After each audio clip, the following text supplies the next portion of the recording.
चलिए दोस्तों, आज स्टार्ट करते हैं। आज है चैप्टर 3.5। इसमें कहता है कि निम्नलिखित समीकरण के युग्म में से किसका एक अद्वितीय हल है, किसका कोई हल नहीं है, या किसके अपरिमित रूप से अनेक हल है। अद्वितीय हल के स्थिति में उसे वज्र गुणनखंड विधि से ज्ञात कीजिए। तो दोस्तों, सबसे पहले चेक करते हैं कि किसका अद्वितीय हल है, किसका कोई हल नहीं है, किसका अपरिमित रूप से अनेक हल है। तो पिछले वीडियो में हम बताए थे कि जब दोनों समीकरण में a1/a2 बराबर अगर नहीं हो b1/b2 के, तब उसका अद्वितीय हल होता है, यानी उसका एक हल होता है। ठीक है। और जब a1/a2 बराबर हो b1/b2 के और बराबर नहीं हो c1/c2 के, तब इसका कोई हल नहीं होता है। यानी a1/a2 बराबर b1/b2 बराबर नहीं हो c1/c2 के, तब इसका कोई हल नहीं होता है। और जब तीनों बराबर हो, यानी a1/a2 बराबर हो b1/b2 के और बराबर हो c1/c2 के, तब इसका अपरिमित रूप से अनेक हल होता है।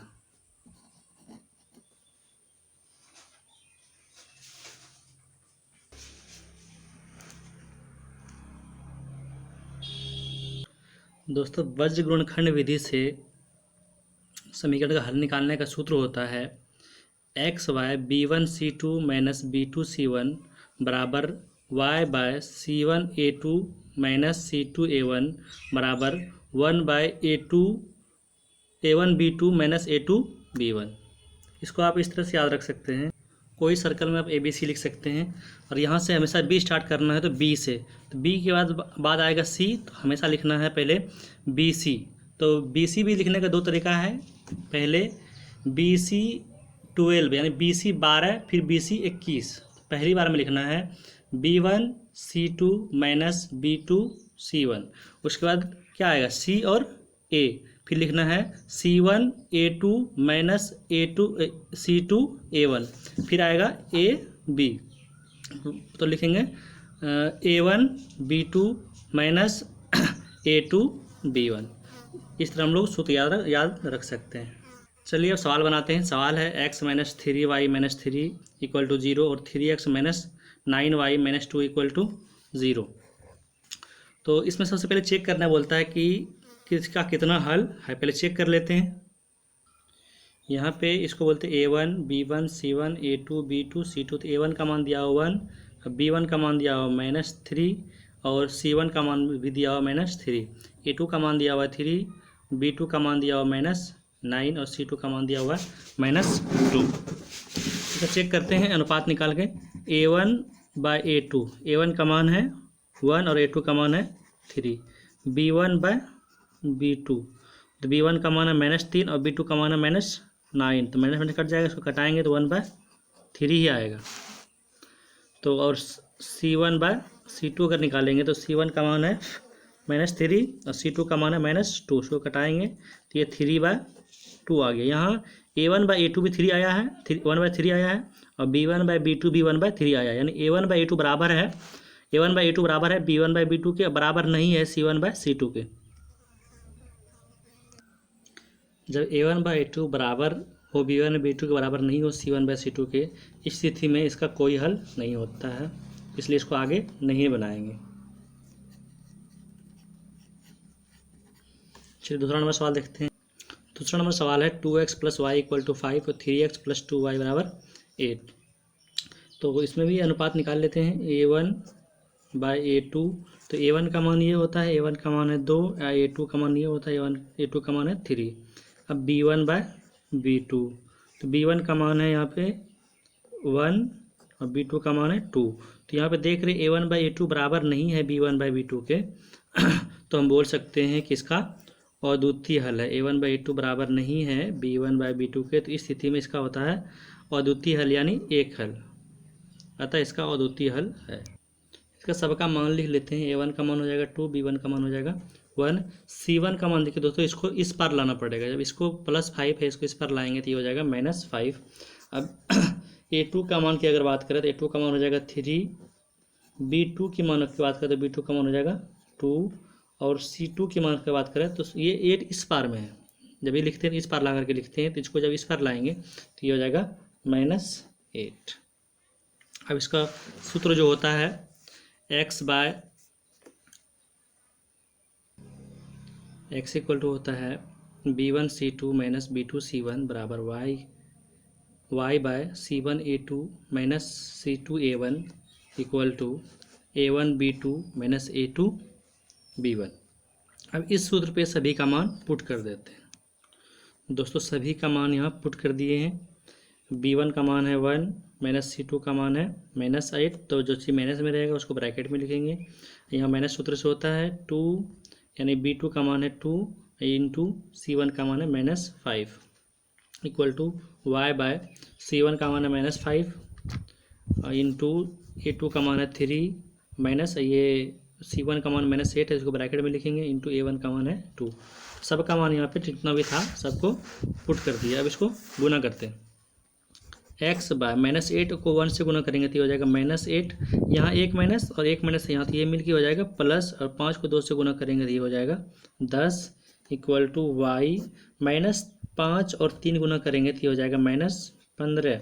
यहाँ एक माइनस है, एक माइनस से जब इसको गुना करेंगे सबको 2 गुना -8 गुना माइनस, तो ये दो माइनस रहेगा तो प्लस हो जाएगा, और 8 दूना 16 इक्वल टू 1 बाय 2 से गुना करेंगे 2 को तो ये हो जाएगा 4, और 3 गुना 1 हो जाएगा 3।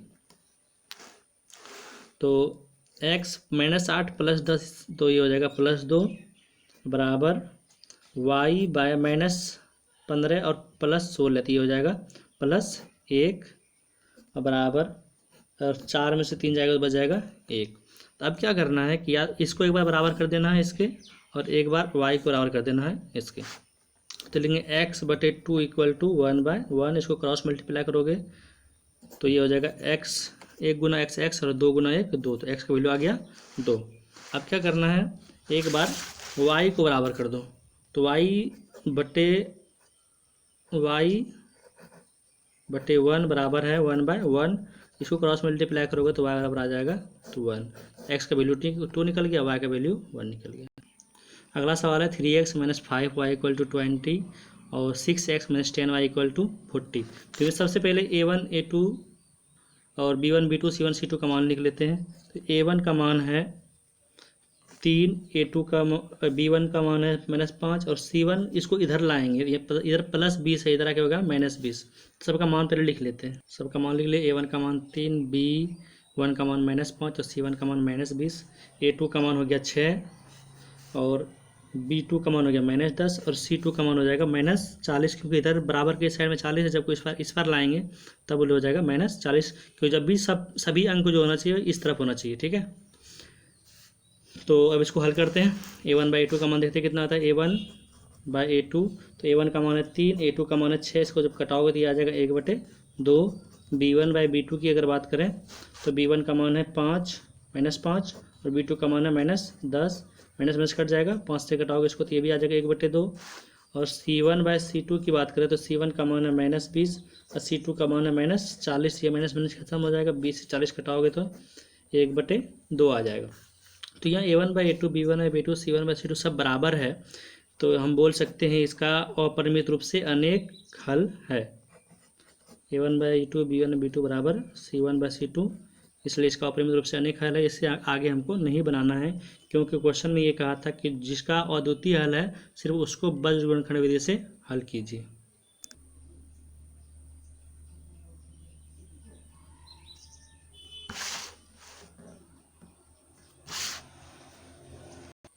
अगला सवाल है दोस्तों, x - 3y - 7 equal to 0, 3x - 3y equal to 15, 3x - 3y - 15 equal to 0। तो इसमें सभी का a1 a2 b1 b2 c1 c2 का मान लिख लेते हैं। पहले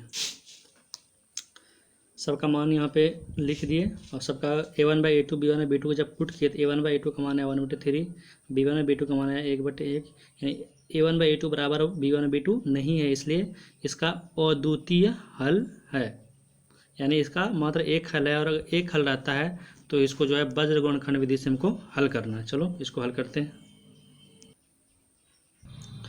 वज्रगुणनखंड विधि का सूत्र होता है x/b1 c2 - b2 c1 y बराबर y/c1 a2 - c2 a1 बराबर 1/a1 b2 - a2 b1। सभी का मान यहाँ पे जो है हम लोग पुट कर देते हैं। सभी का मान पुट कर दिए यहाँ पे। तो x बाय यहाँ -3 और -5 को जब गुना करेंगे तो माइनस माइनस प्लस हो जाएगा, 5 गुना 3 हो जाएगा, 15 गुना 3 हो जाएगा,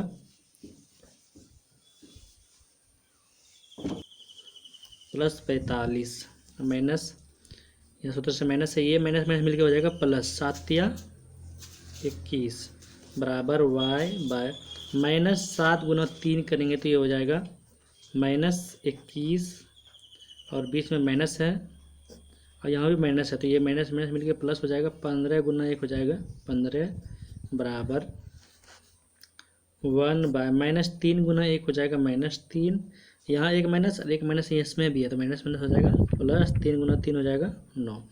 अब इसको 8 करोगे तो ये हो जाएगा 21। अब 45 में अगर x बाय 45 में अगर 21 जाएगा तो ये बच जाएगा 24 बराबर y और -21 और +15 दोनों का साइन अलग है तो माइनस वाला बढ़ा माइनस का साइन नीचे आएगा और 21 में 15 जाएगा तो बच जाएगा 6 बराबर 1 और -3 +9 इसको भी जब 8 करोगे तो दिया जाएगा 6।